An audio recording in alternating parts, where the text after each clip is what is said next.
Hello, Georgia Cities. I am here today with Sloan Drake, Senior Vice President of Human Resources for Georgia Power. Hey, Sloan, how are you doing today? I'm good. Thanks for having me. Oh, it is truly our pleasure. Thank you so much for your sponsorship and really your time. I want to jump right into the questions. Let's start out with your company's philosophy. Our company's philosophy is centered around value, service, and stewardship.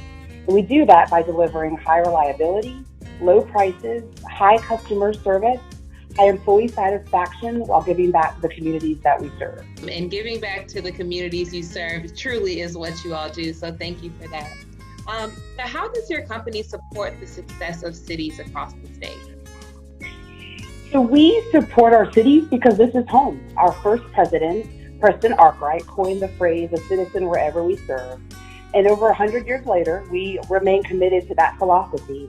Our company, our employees, our retirees serve with purpose and generosity to create a better quality of life across the state. And since its inception, our company foundations have invested to enrich our K-12 and higher education, workforce development, community revitalization, economic mobility, health and human services, and environmental stewardship. There are 60 Georgia Power team members that are located throughout Georgia who partner with our statewide and local leaders to grow communities and create opportunities. We do this through business recruitment and expansion, community development, education, workforce development, and community relations.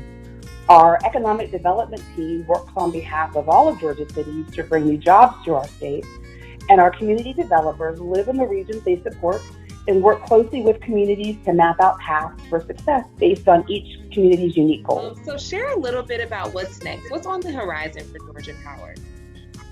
Well, our commitment to our communities and to every citizen in the state of Georgia will continue to be the foundation of our work. Our team will continue to focus on innovative new tools and services that help grow communities and attract new companies to Georgia, from virtual tours of potential business locations to cutting-edge research tools. We will really do our best to make sure that Georgia is continue to be positioned for growth. I know you are, and I know our Georgia cities are very confident that you will do your best as well. So this has been awesome. Is there anything else that you want to add? No, thank you so much for giving us a little bit of a time to talk about the work that we love to do, and so glad to be a part of this organization. It's truly our pleasure. Thanks so much, Sloan. Thank you.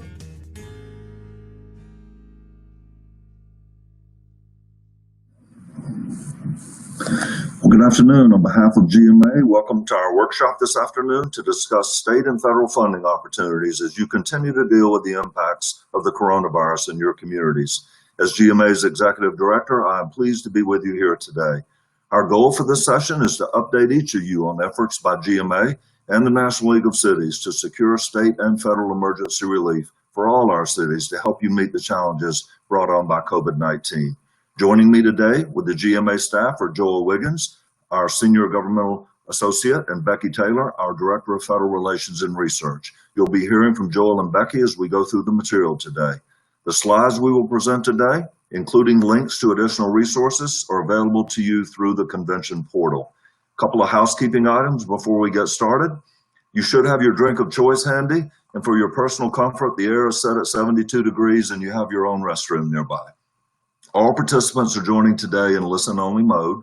We will provide two Q&A segments, one following our overview of state-based assistance and the other at the end of the agenda following the federal-based assistance. To ask a question, you may either enter it in the chat box in the lower right-hand corner of the screen, or you can raise your hand and a GMA staff member will unmute you so that you can ask your questions. Before we start on the first part, I want to introduce our guest speaker, who is Irma Esparza-Diggs. Irma is going to provide an update on federal advocacy efforts later in the program. Irma is the Senior Executive and Director of Federal Advocacy for the National League of Cities. She leads that organization's grassroots and lobbying efforts to ensure that NLC's 1,700 member cities in 49 state municipal leagues have a voice in Washington, D.C. She has more than 20 years of experience in public service across various sectors of federal and local government, with a focus on grassroots, campaigns, and issue advocacy. Irma earned her BA from the Catholic University of America and her MPA from American University. Thank you for being here with us today, Irma. Irma and her team at NLC do an outstanding job working with congressional leadership, members, key committees, and staff every day to communicate the needs of our nation's 19,000 cities, towns, and villages.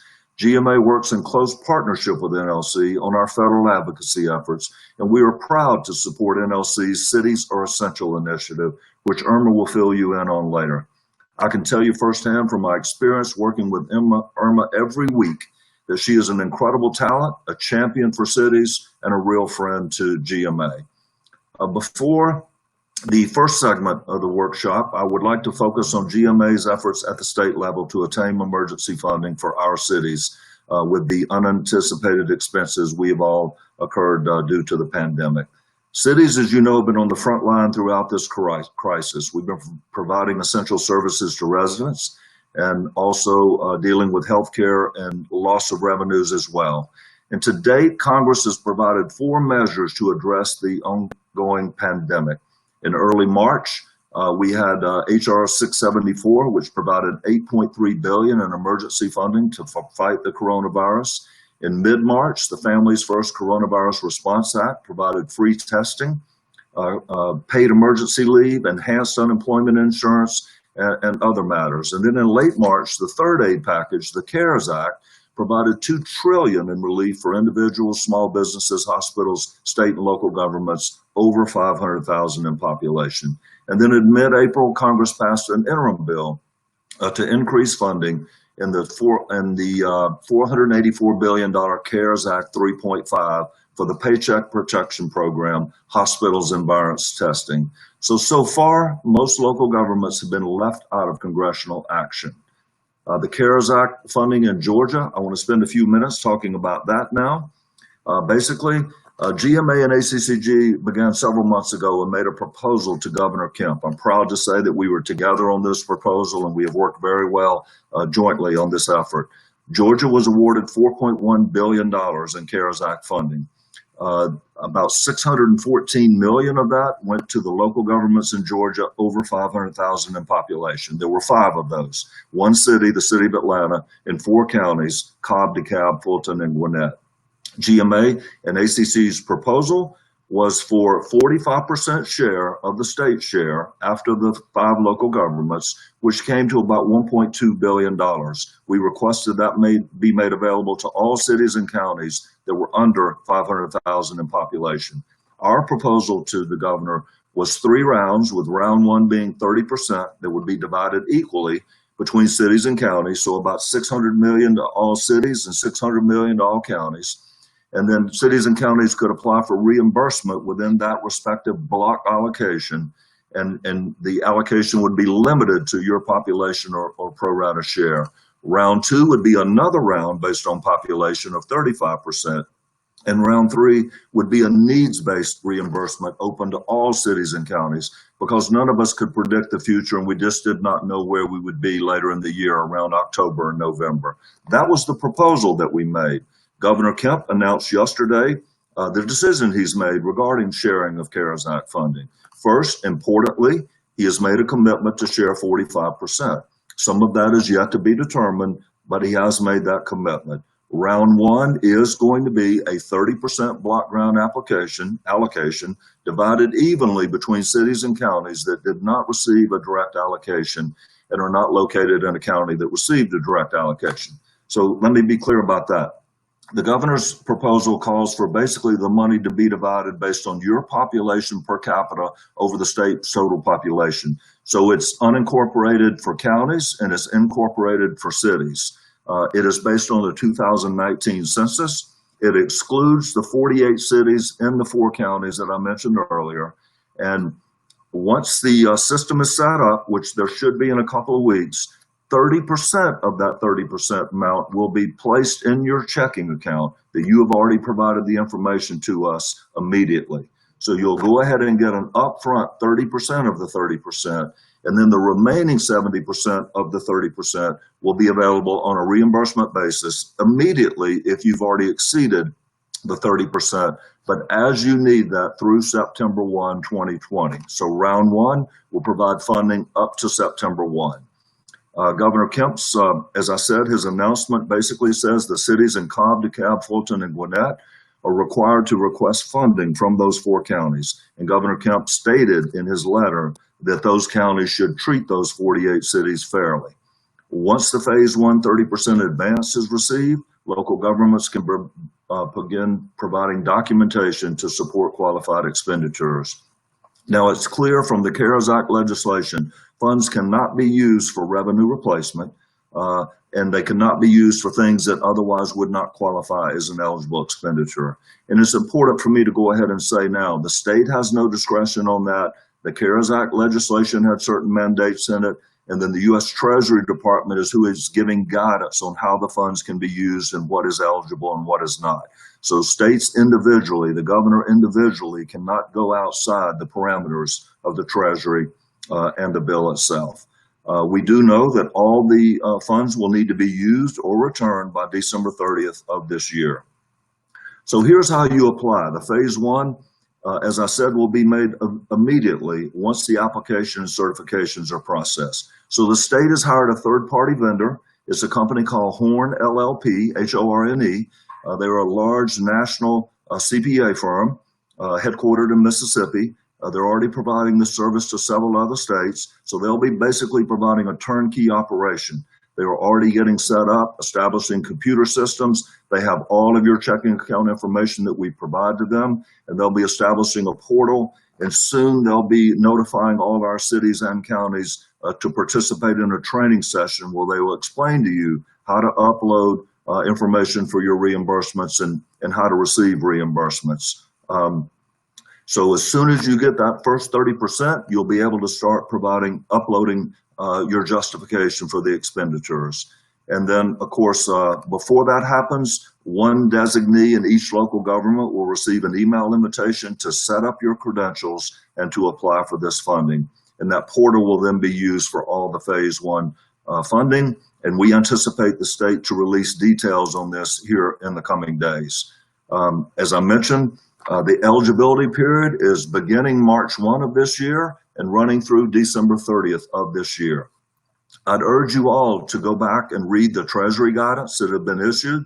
There's at least been 3 sets of Treasury guidance. There were several back in May, but the most recent one was issued on July 24th. And you can click on this presentation later, and you'll be able to read that in its entirety. So I want to give you some examples of how you may use these funds. And then certainly we're going to take some questions.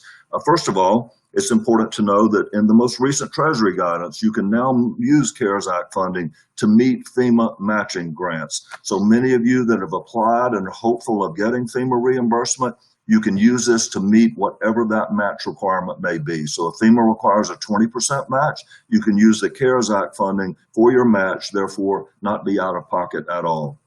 You can also use this funding for payroll expenses for public safety and public health employees. In fact, some governors, the governor of Arizona has taken the position that all of public safety expenditures are eligible as a reimbursement. We don't know what Georgia's position is going to be on that, but I certainly would encourage you to take a look at that and be prepared. One of your first and most legitimate expenditure requests for reimbursement should be around public safety. Unemployment costs. If you've had additional costs associated with unemployment or based on claims or based on your unemployment insurance going up, those are also reimbursable expenses. Stipends to employees. If you are having a screen jump, if you are having to make stipends to your employees to improve telework capabilities, that is an eligible reimbursement if you're paying some so that they can work from home. And then also emergency recovery planning. So if you feel a need, if your economy has really been affected and you've had a number of businesses closed, you feel you need to hire a consultant or a third party to develop emergency recovery plan, that is an eligible expenditure for this use of funds. Also, payments to hospitals for expenses that are incurred due to COVID-19. Many hospitals are now, again, having to open additional wings, create additional bed space, incur additional costs. Those are eligible expenses, and it's your discretion if you want to help a local public or private or authority-run hospital. You can set up a grant program to prevent eviction from housing. So in other words, if you have residents that potentially lose their home or lose their apartment and be evicted because of COVID-19, because of losing their job or being laid off, unable to make a mortgage or a rent payment, you can set up a grant program to support them so that that does not happen. You can use it for training costs for your employees or other employees who have been furloughed. You can use it to help pay residents again, through a grant program to pay rent, mortgage, even funerals. A number of our cities in Georgia own cemeteries and now are having indigent burial costs associated with those that are dying in hospitals. CARES Act funding can be used to help pay for those funerals. Importantly, though, it can be used to help pay that rent and that mortgage on those businesses or homeowners that may be subject to losing their home or their business. And that, again, would be through a grant program. And then you can also create a grant program to assist businesses to mitigate the impact of their business interruption if they've been really harmed by not being able to be open and generate revenue to pay their bills. Importantly, while revenue replacement is prohibited, there is a way that you can do essentially backdoor revenue replacement, and that would be creating a grant program, providing it to individuals who have faced economic hardship related to COVID-19. So if someone in a home lost their job, was laid off, furloughed, you could create a grant program to give them funding so that they can pay their utility bills, their electric bill, their gas bill, their water and sewer bill, to avoid termination of service. So it is a way to get some backdoor revenue replacement. You cannot reimburse yourself. You cannot pay their electric bill or their gas bill or water and sewer bill to yourself, but you can provide a grant program so that they are able to do it if they are unable to do so because of something related to COVID-19. Hazard pay. Many of our police officers, firefighters, sanitation workers, particularly utility service workers, they're all faced increased risk. You can actually legally give them hazard pay. And what's better about the CARES Act, it's not as strict as FEMA, which says you must have a hazard pay policy in effect before an emergency begins. The CARES Act and the Treasury guidance does not require that. So you could decide tomorrow that you want to give hazard pay to your public safety, to your sanitation, to your utility service, and other workers who have faced undue hazards, and that is a legal use of those. So while the Treasury and the Fed came up with a program to help the larger governments with low interest money, it did not help the smaller governments, which are all governments in Georgia except the 4 counties and the city of Atlanta. So one eligible use, if you find it necessary to take out a tax anticipatory note, you can actually use the CARES Act funding to pay the interest on that note. So essentially being able to borrow money interest-free if you find that's necessary to help you get through this gap. And then, of course, you can provide, you can purchase supplies, materials in preparation for future COVID-19 outbreaks. So as many of you have been on our calls with Director Homer Bryson every week, you've heard him talk about how much the state has provided. There's some that believe that won't last forever, and they provided vendors to our city. So we need to be prepared at some point in time that we may find it necessary to purchase those supplies and materials ourselves. I would suggest to you, knowing where Georgia is now and certainly will be the rest of the year, when you get this funding, it's perfectly legal to stockpile inventory for PPE equipment so that you'll be prepared for your policemen, firemen, sanitation workers, utility service workers, all those that may need that type of equipment, whether it's gloves, face coverings, whatever the case may be. Obviously, since the federal government is going to treat this as a grant, it will be required to be part of your audit. So those costs associated with the cost of a single audit as required by the federal government for these use of these CARES Act funds will be an eligible reimbursement. And then also we found that some cities are making decisions to break up their crews. So in the past, you may have had a 4-person utility crew or a 3-person sanitation crew, but out of risk of COVID and what that would do to your workforce, you feel that you can only afford to have 1 or 2 in a vehicle.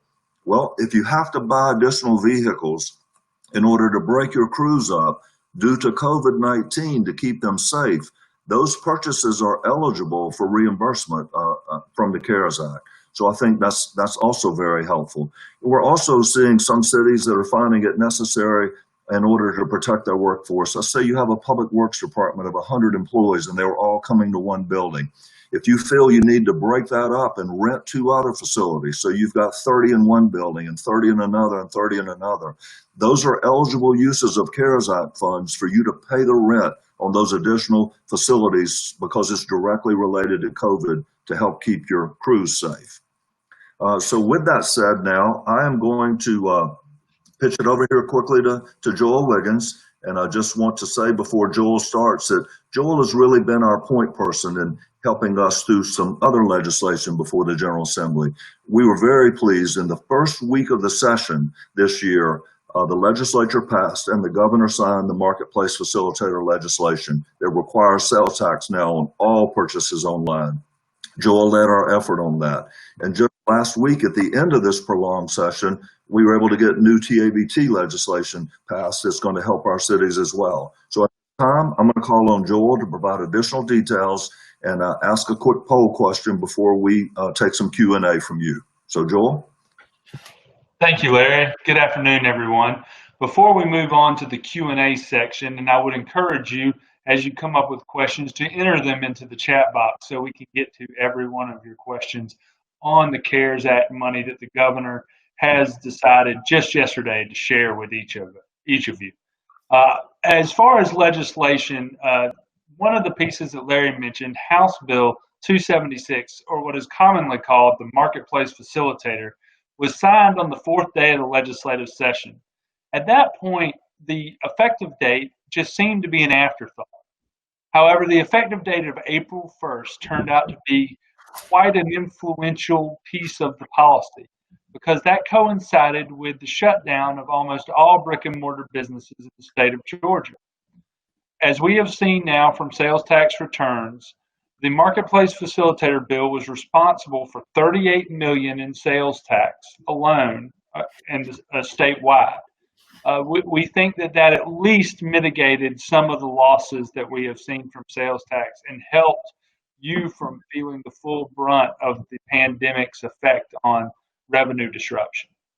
Another bill Larry mentioned, House Bill 779, was signed just yesterday by the governor, and it is going to ensure that every single city in this state receives more TABT revenue than it did just a month ago.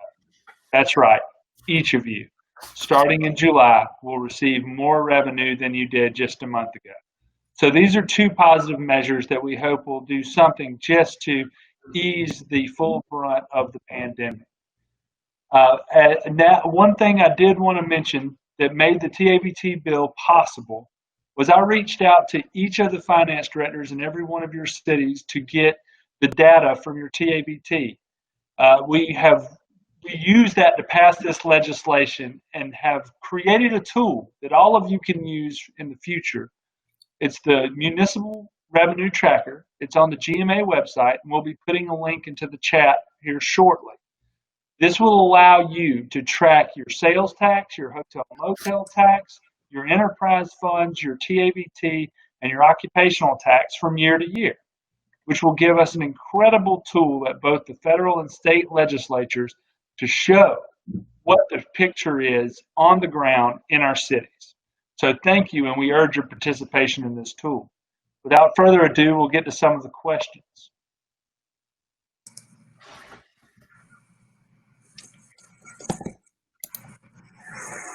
Okay. So Larry, we have a question that says, would medical expenses of an employee who contracted COVID be a reimbursable expense if your city is self-insured? You know, that's a very good question. I do not think that I've read that one in any of the Treasury guidance. We can certainly read that, but my opinion would be that since it is directly related to COVID, it's a direct cost of doing business, and it's a cost that you incurred, that it would be an eligible reimbursable expense.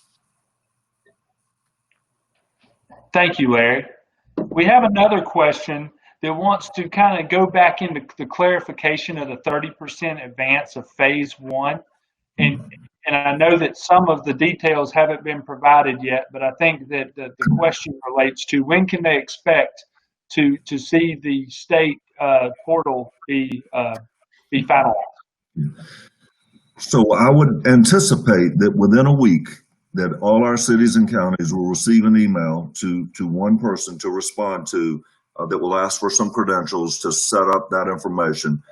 As of today, this Horn LLP is taking the checking account information we provided and setting it up in their system and preparing to send those emails. Once that is set up, which should be within a week, I would anticipate those funds being deposited within 5 days, the 30% of the 30% of round one. So I think it'll be within the next 2 weeks. Fantastic. And Larry, I know you mentioned a little bit earlier about hazard pay, but one of the questions in the box is asking you to kind of go over that again on the eligibility of hazard pay for CARES Sure. dollars. One of the good things about it is, unlike FEMA, which requires you to have a hazard pay policy in your personnel policy in advance of a disaster, the CARES Act does not. So if a local government has implemented hazard pay for public safety, public works, sanitation, utility service, they are eligible, or you could implement one next week. So if you decide that certain workers in your workforce, not all of them, it's clear that not every employee, administrative staff, and others are not eligible or not facing hazards, but those who are on the front lines that face additional health risks, that have additional physical requirements imposed on them, those are clearly eligible for hazard pay, and that is an eligible use, and it is not required that you have that policy in advance. Good answer. And Larry, we had one come in just as you were finishing up about temporary employees working in sanitation. Would they be eligible for hazard pay? Certainly I do. In fact, that's a good point, because when you look at public safety, for instance, a lot of a fire department may respond with 4 guys to a call and then find out later that a person at that resident had COVID. So that entire crew really has to quarantine for 10 to 14 days.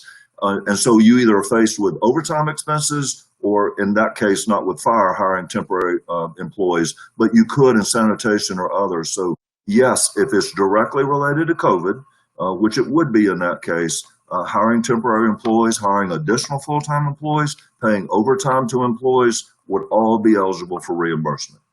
Fantastic. And we had a couple more related to sanitation of buildings and retrofitting of buildings to protect against future COVID related expenses. Can you share your thoughts on those eligibilities? That's a great question. I would imagine many of our governments are already and will continue to do so, to put plastic shields up in front of customer service departments or those that are customer facing. That is an eligible reimbursement. And so if you're having additional costs of sanitizing buildings, if you have a COVID case in your building and you need a deep sanitizing, all of those would be eligible for reimbursement from the CARES Act funding. Fantastic. And I found another question. I know this is something we've been asked a lot in the past few days. Will GMA be providing either a webinar or guidance on how to proceed with the CARES applications to the state and how to file for reimbursement? Sure.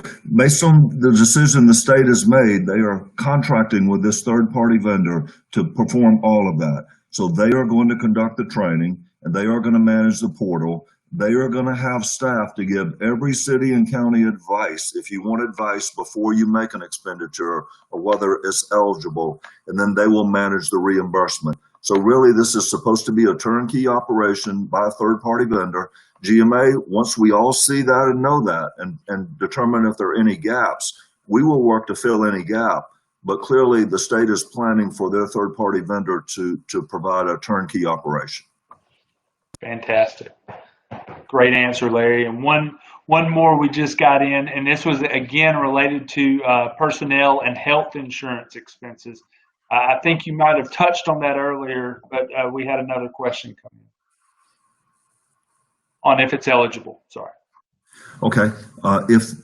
So again, in my opinion, and we need to dig a little deeper on that, if the healthcare expenses are directly related to COVID, so if they're for treatment, even I'll mention this too, some Treasury guidance has indicated the city chose to set up its own testing site, either for the public or its employees. That would be an eligible expenditure.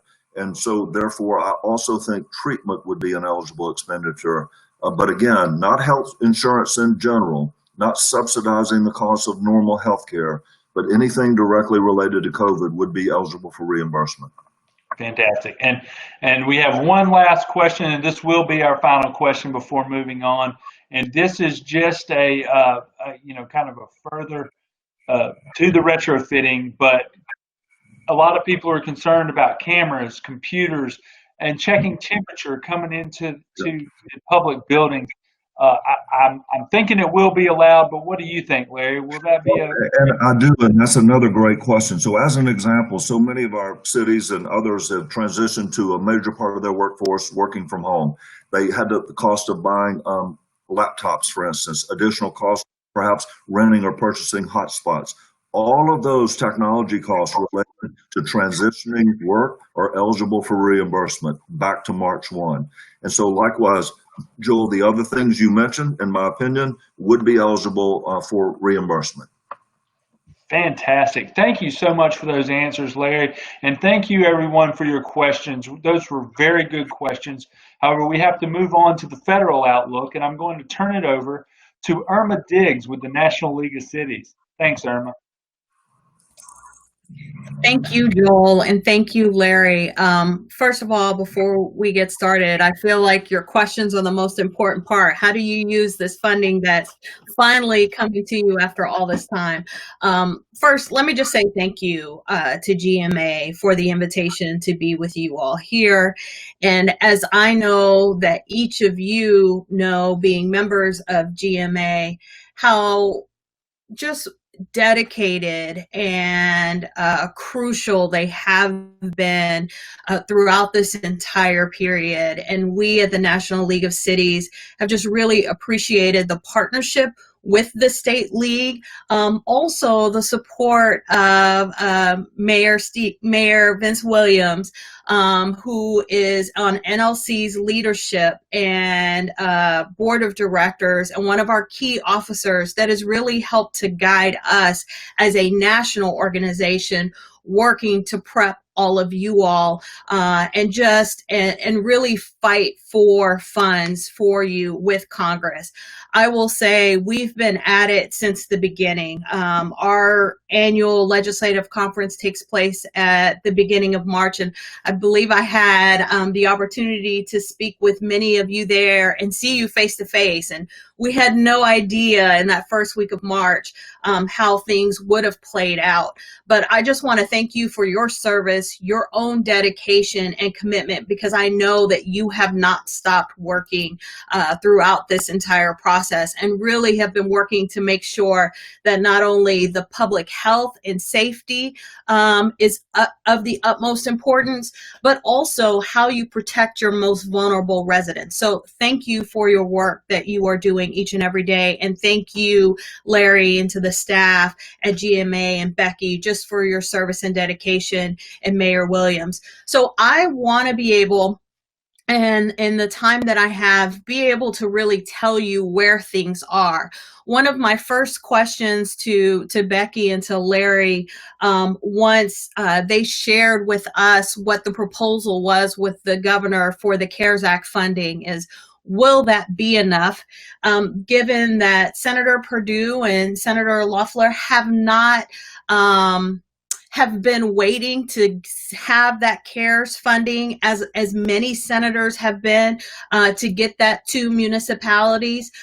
We have been waiting for that first initial step. And let me just say, Georgia is not alone. I think there are probably about 23 states left who haven't come up with a game plan, and the funds, the states are still sitting. So many of your city colleagues from across the country are still working in a period of uncertainty. And so because of that, we as a national organization are not only saying that what has been passed through the CARES funding, either it hasn't made it to many municipalities, in particular those smaller communities, but even of the funding that has made it to those municipalities, it is not enough. And we need Congress to do their job to get back to work and come up with an amount that they can pass in a bipartisan way no later than the end of this month, because the reality is you cannot make it through this pandemic and rebuild in a way that mitigates this recession lasting any longer than it should. As Georgia cities, as the state of Georgia is important to the national economic recovery of this country. And let me just before I go into talking about the HEROES Act and just kind of where we are now, how important your two senators are and your members of Congress are to this national debate. I'll talk about it in a minute, but really the bill that is going to come out of Congress for state and local funding won't be the HEROES Act that you see here that the House passed a couple of weeks ago, probably now more than a month ago, I feel like it. It won't be based upon that. The Senate is going to come up with their own bill, and it'll be the Senate Finance Committee that will come up with that bill. And so your senators, Senator Grassley and other members of the Senate Finance Committee will be turning to your senators to ask them where they are. So it's imperative over the next 2 weeks, and Congress goes into recess July 3rd. And they'll be home for 2 weeks. And they come back to Washington July 20th. They'll have that work period from July 20th to the end of July. And then, to be honest with you, they're scheduled to go out on another recess for the entire month of August.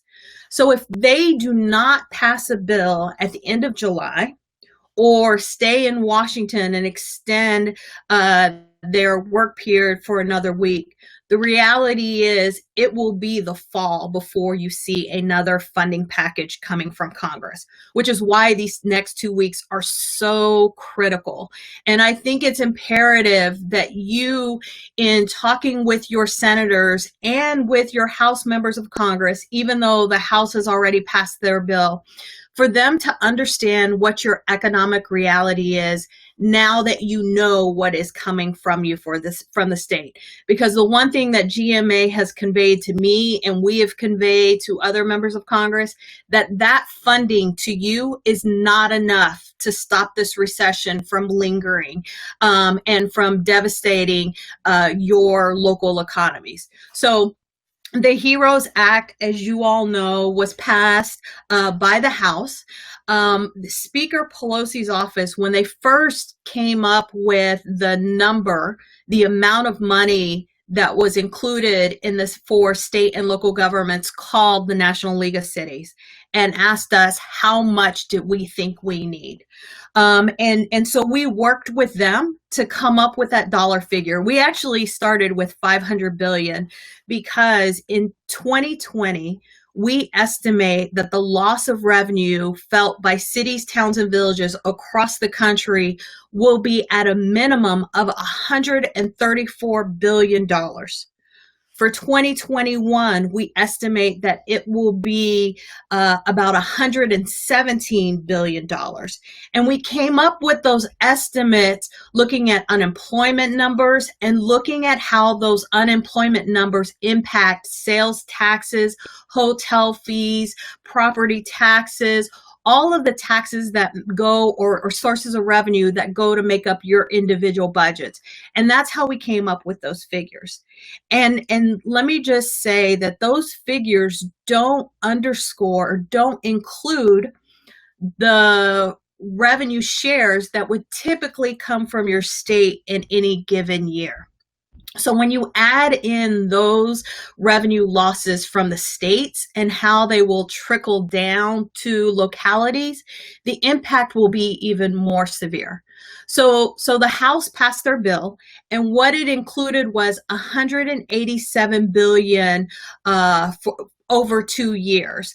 And the way that we worked with Speaker Pelosi's office and the House Appropriations staff, we thought was most fair, because our priority was to make sure that any city or town, regardless of size, would directly receive the funding. So you wouldn't have to wait for funding to go to the state and then decision to be made on how to get that funding. We wanted you to receive that directly. The way that Congress and the federal government is most used to doling out the most amount of money to cities is through what has historically been the Community Development Block Grant formula that HUD releases and every year. And so we use that modified formula to make the recommendation. And 70% of that $887 billion would go directly for entitlement cities. And entitlement cities are cities above 50,000. And that CDBG formulation accounts for poverty, unemployment, and other kind of economic variables that would ensure that those communities that are most in need would be able to get that funding.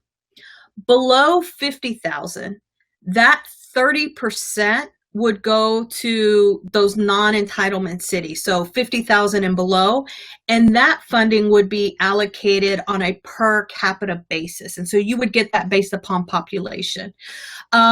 That seemed like the cleanest way to do it, most direct way to do it. And that's what we worked with Speaker Pelosi's office on and the House Appropriations Committee to get to you. I wanted to take time to carefully talk through what this distribution formula is, because this is going to be key as the Senate Finance Committee come up with how they will allocate funding. The SMART Act. The SMART Act that you see here was introduced from two senators, Senator Menendez of New Jersey, who was the Democratic senator, and Senator Cassidy from the state of Louisiana as a Republican senator.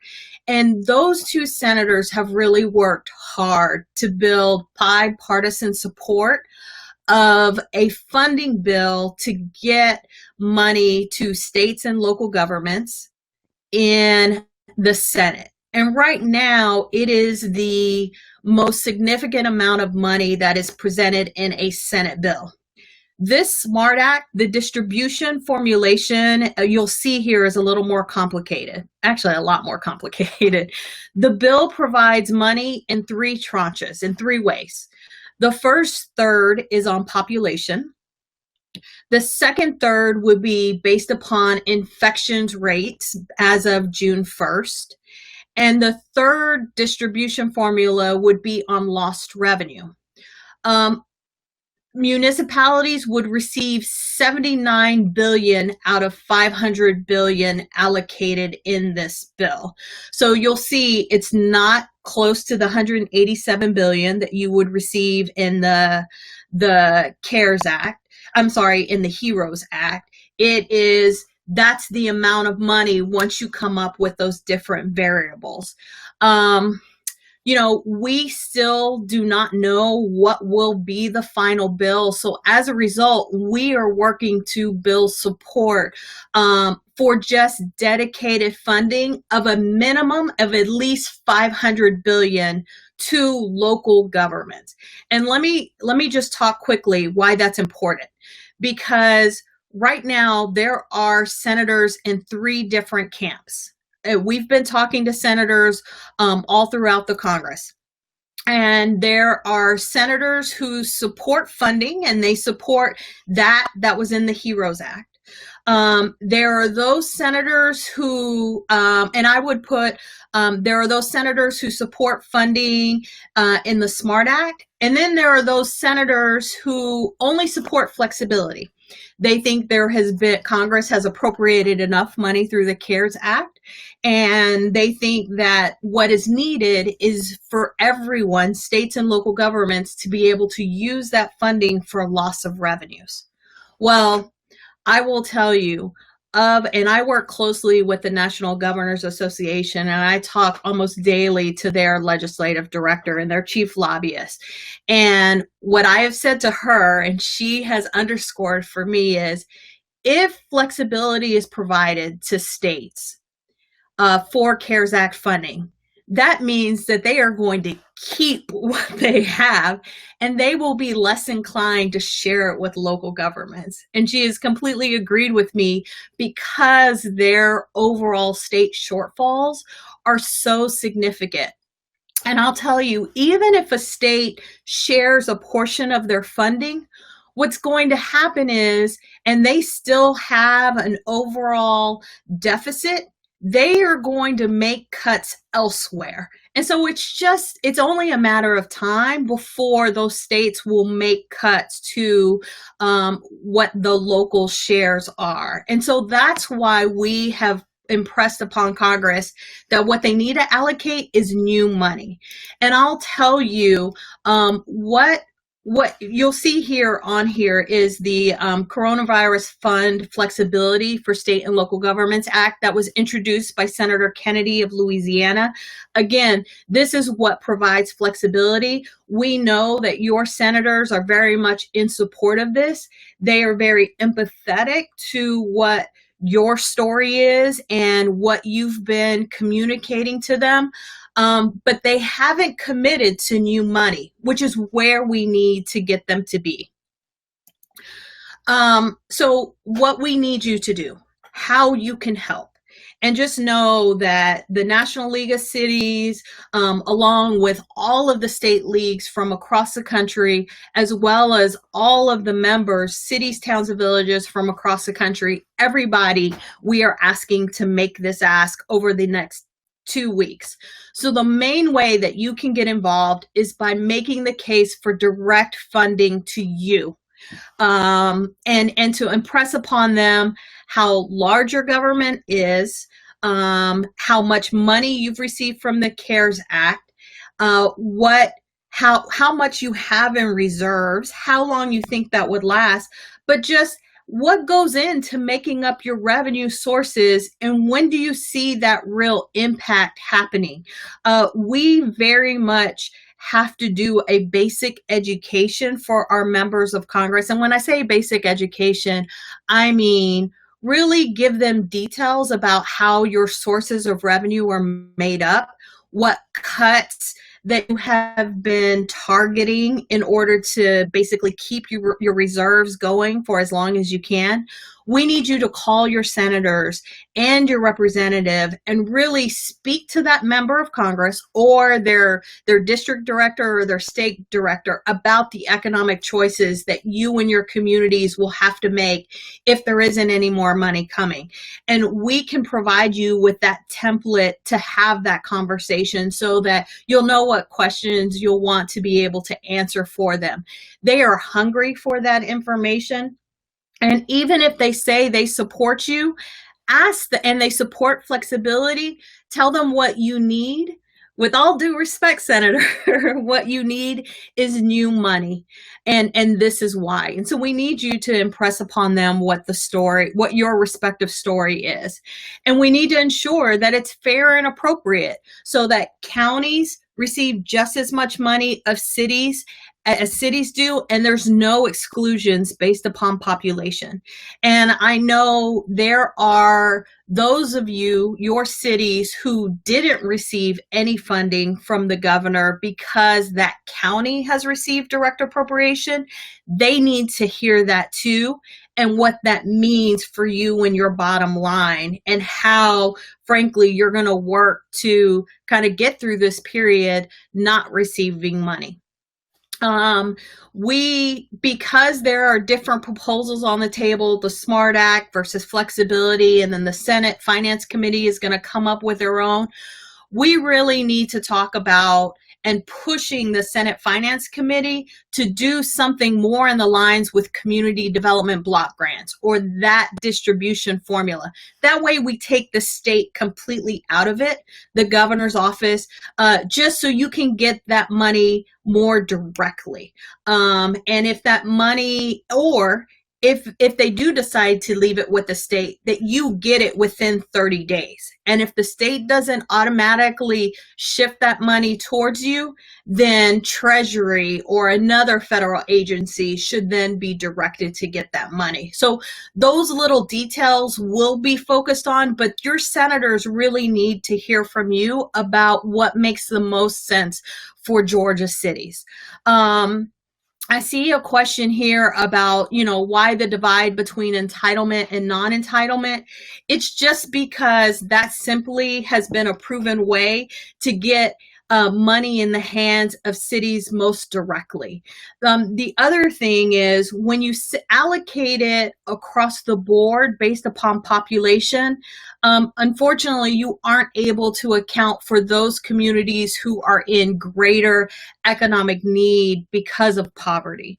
So I'll just continue by saying, and these are the points that I just underscored, is that there just has to be minimal entanglement of state and local funding, equal funding overall for municipal governments with the maximum flexibility for you.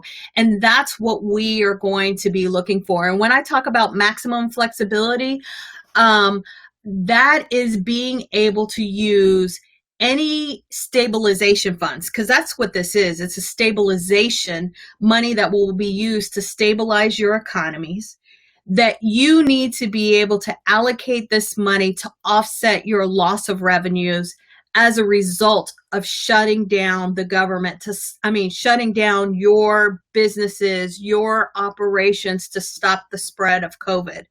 Knock on wood, we can continue to stay open. But in the event that restaurants and bars will have to close because there is another increase, we need to ensure that you have the funding you need to be able to make it for however long this pandemic lasts. But Congress needs to take action now. And let me just say that what's most important is that you as a city, you bring your businesses, your local chamber of commerce, your universities, your school districts, your utility holders, all to the table and encourage them to have their own conversations with your senators and your members of Congress. Because as you well know, you will all be impacted. And I think it's important that your senators know how you're working to sustain your local businesses and your residents through what you've been doing without any resources. So cities, you all receiving the funding you need is the best way to ensure that we recover economically so we can continue to stay open for business. And Larry and Becky, I think I'm right at my time, so I'll just stop there and just see if there's any questions. Thank you. All right. If not, we're going to hand it to Becky, I think, and then we'll take any questions. Okay, thanks, Larry, and thank you, Irma, for that update. I just want to stress a few things that Irma pointed out, and also to let you all know that we've followed up at GMA with each of the staff members, the legislative directors in each Senate office and House office in Congress. We also sent a note to William Crozer with the White House to let them know about the governor's announcement yesterday. But it's very, very important that they hear directly from you. You're the one who can tell your story best. They hear from our staff all the time, but if they hear from a city official, from one of their constituents, frankly, then it will make a huge difference for them to hear just the things that Irma was talking about, which is the actual impact to your revenues and expenditures.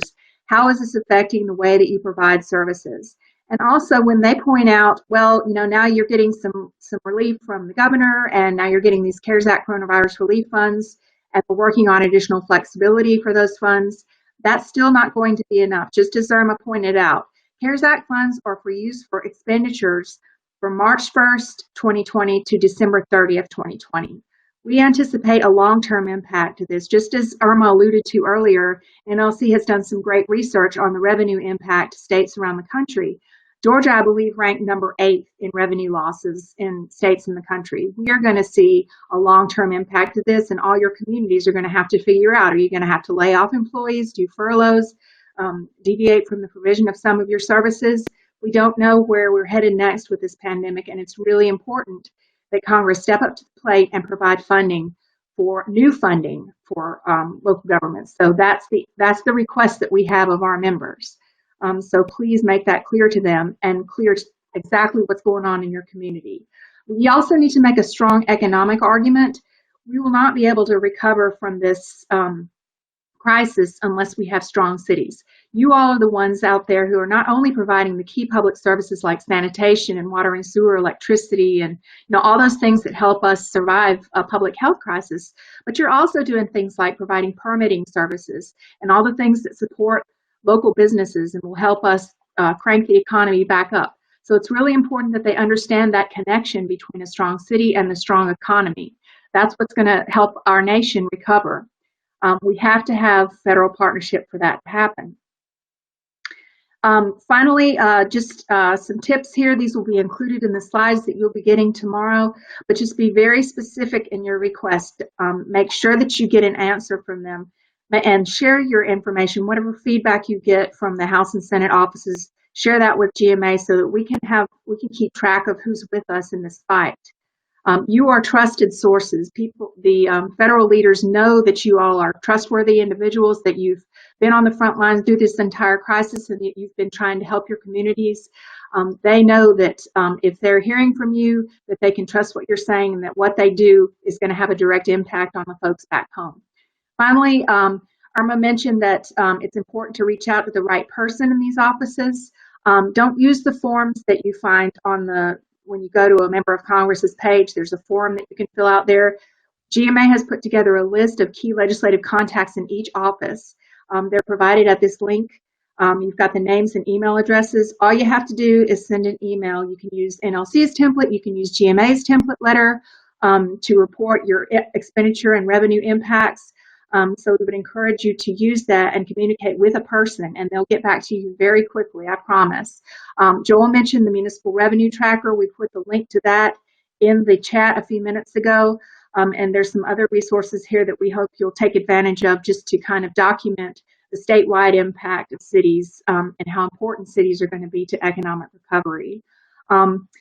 It looks like we've got about 5 more minutes for wrap-up and questions. If we didn't get to your question in the chat, please feel free to email those to me, or you can email them to Joel, and we'll be happy to put those together. We're putting together like a frequently asked questions document that we can share with everybody following the presentation, and we do encourage your questions on the federal as well as on the state CARES Act funds. So at this point, I'll just turn it back over to Larry for some closing remarks and any other questions that you all have. Sure. Thank you, Becky, and thank you, Irma. Irma, I see you raising your hand. Not in the. No, I just wanted to just underscore one point, and sorry about that, Larry. I wanted to just say one of the things that we have heard from the staff of the Senate Finance Committee is that they are looking for more than just projections. And so for any of the cities who can provide what your actual revenue has been through either the end of April or the end of May and compare that with the revenue from the previous year, I think that will be most helpful to the extent that we can provide actual numbers. I think that's what helps to strengthen our case overall. Thank you, Larry. Thank you. Thank you, Becky. Thank you, Joel. Thank you, Irma. Let me come back to one point and mention to you about, initially, I think we were all concerned about the concept of reimbursement. But if you think about that, the CARES Act funding that the state will now be providing to cities and counties is reimbursing you for an expense that you've already incurred. It's not paying for something going forward. It's reimbursing you. If you say you've had your police department budget from March 1 through June 30th, for instance, that 70% of it was related to COVID and you're asking for reimbursement, they're paying you back for something you've already incurred. In my opinion, therefore, you actually have flexibility on what you do with that money once you receive it, because the expense is already incurred and the reimbursement for something you've already paid for. And so therefore, it's not something you're going to use in the future. So I do actually think that this reimbursement gives you discretion on how you use those funds going forward that you might not ordinarily think about. And as Becky said and Joel said, we are here to answer your questions, help you any way that we can. We saw a few more in the chat box, some about equipment, if you have to install cameras, if you have to install temperature device systems or purchase thermometers, all of those would be eligible expenditures because they are COVID related. So we at GMA want to continue to be a resource for you. We want to thank you for joining today. We want to thank you for the service you're providing our cities all over Georgia, and let us know how we can help you. And also, we need you to help us. Communicate with us. Let us know what we can do different, more, better. And as we see any gaps coming up in the state's training, we're going to do our best to meet those and get you the guidance that you need to make the best decisions that you can. So thank you for joining us today. We look forward to you continuing to participate in our virtual convention, and we look forward to engaging with you soon. Have a nice rest of your day. Bye-bye.